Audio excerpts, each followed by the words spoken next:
feel better than I deserve. And I now know that I can't just take it from this thing. That when the fever spikes, you just want to curl up in a ball and stay there for the next 6, 7 hours. And you can't. You've got to bundle up your clothes. You've got to, start drowning yourself in fluids. You got to take your Tylenol and you got to get after it. If you don't want it to get into your lungs, you got to force yourself to breathe. You got to get up off your ass. You got to walk around. It hurts. You don't want to do it. Everything in your body is telling you not to do it. And it's lying to you. And I know that now. And the more I do, the more I push myself to do, the better I'm getting. So I'm going to take faith in that for now. I know I'm not through it, but that's good. Let's talk about the collective, though, for a second, though, and I'll get back into what I sent you with the chest x-ray. The numbers could be flattening of the curve. My brother, the governor of New York, said today. How do we distinguish flattening of the curve from a potential lag in numbers because of the waves in testing? It's a great point, Chris. I mean, you're going to have the confirmed infections first, followed by hospitalizations, and then followed, sadly, by deaths. And so there is the lag. Obviously, the testing itself is a lag because by the time someone gets tested, that usually reflects an exposure that's 10 to 14 days earlier. So there's another lag there. So you're absolutely right. I think you got to follow the trend for a period of time. Nobody knows the exact right answer here, and you shouldn't believe anybody who tells you they do because we haven't seen this before. This virus behaves differently than other viruses that we've seen before. It's a novel coronavirus. But, I think the trend is starting to look like it is flattening out a bit. It may not be this apex, so you have this point in time at the very height.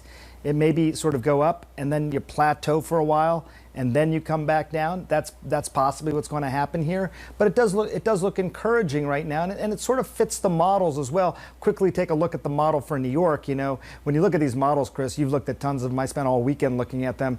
The model is a big shaded area, frankly. That's gives you just I don't know if we have, there it is, a variety of possibilities there.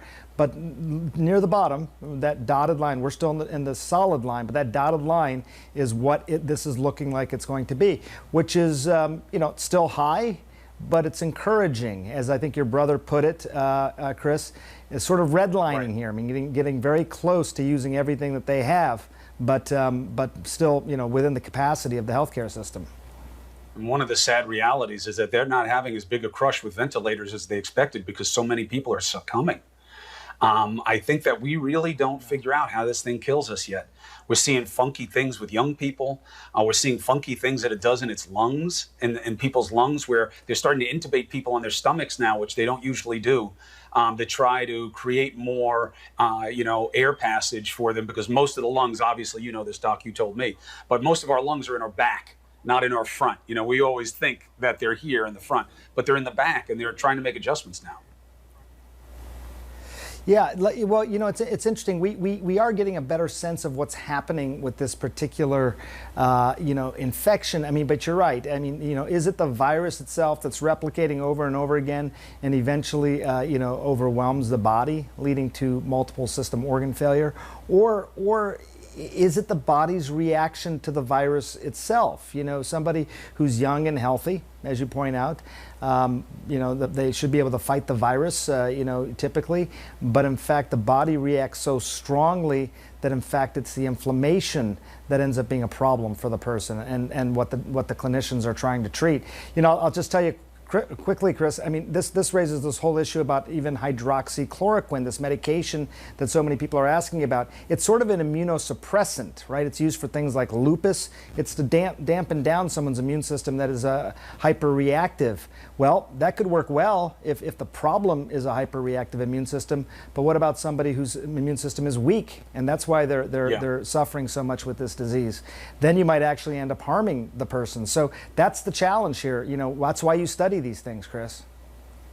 Now, I know that the president's saying it doesn't make it policy necessarily, but deflecting responsibility for testing couldn't come at a worse time.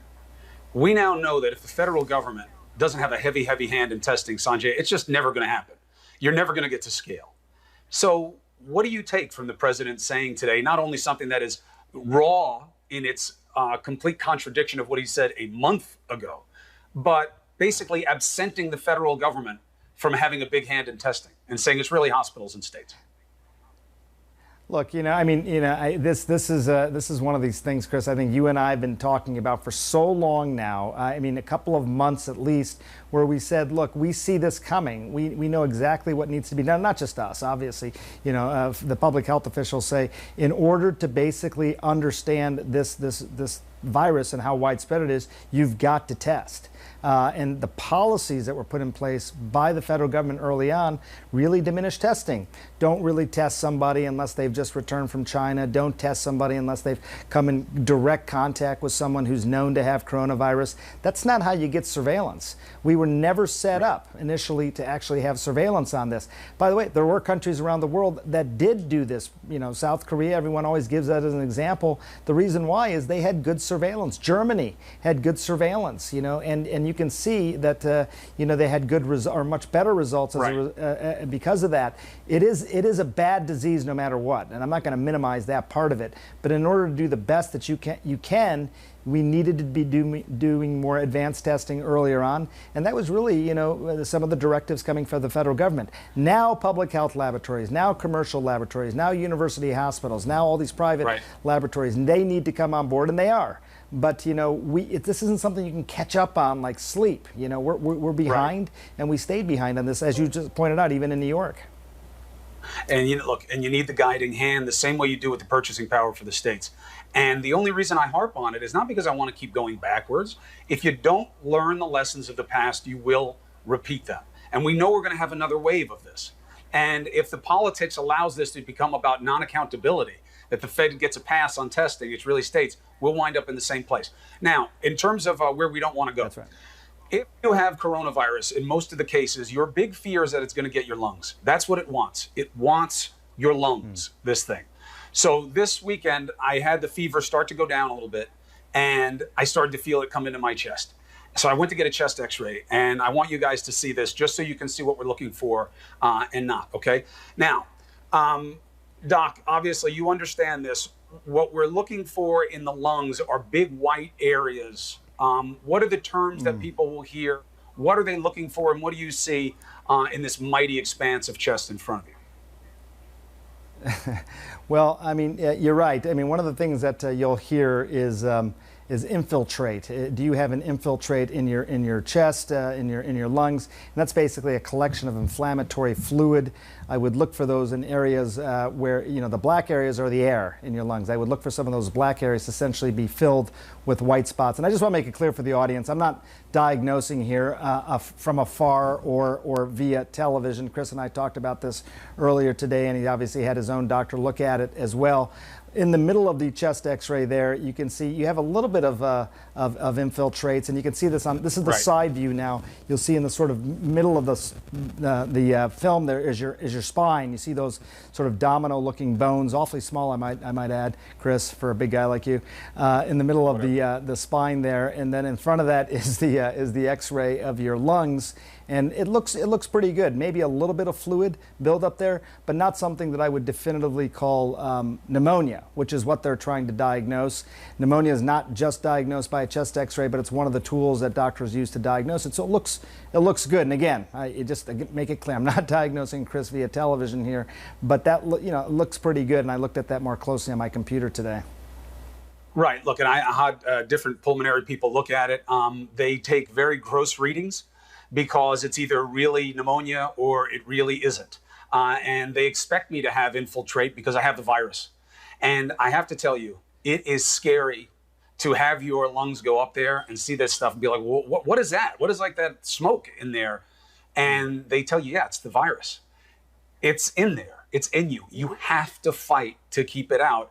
And, I'm doing fine. I don't have pneumonia. But if I want to stay that way, I got to have some things fall in my favor. Yeah, I think you make a good point, Chris. I mean, obviously, you're getting doctors who tell you, look, you should take it easy. I obviously was counseling you last week even, why don't you take some time off? And I think you make a good point that you need to keep your lung, you're doing these pulmonary exercises, these breathing exercises, which your doctors have advised you to do. And that can be critically important as well. No high heart rate, no real strenuous exercise. Anything. No. but just getting my lungs and doing the breathing is more than I can handle right now. But I believe in it. I believe in it as a discipline, that if you want this out of your lungs, you're going to have to keep it out of your lungs. And if you just lay on your ass, you're going to get it. I believe that. The cases I've been hearing, the longer people lay down, Sanjay, the more trouble they have.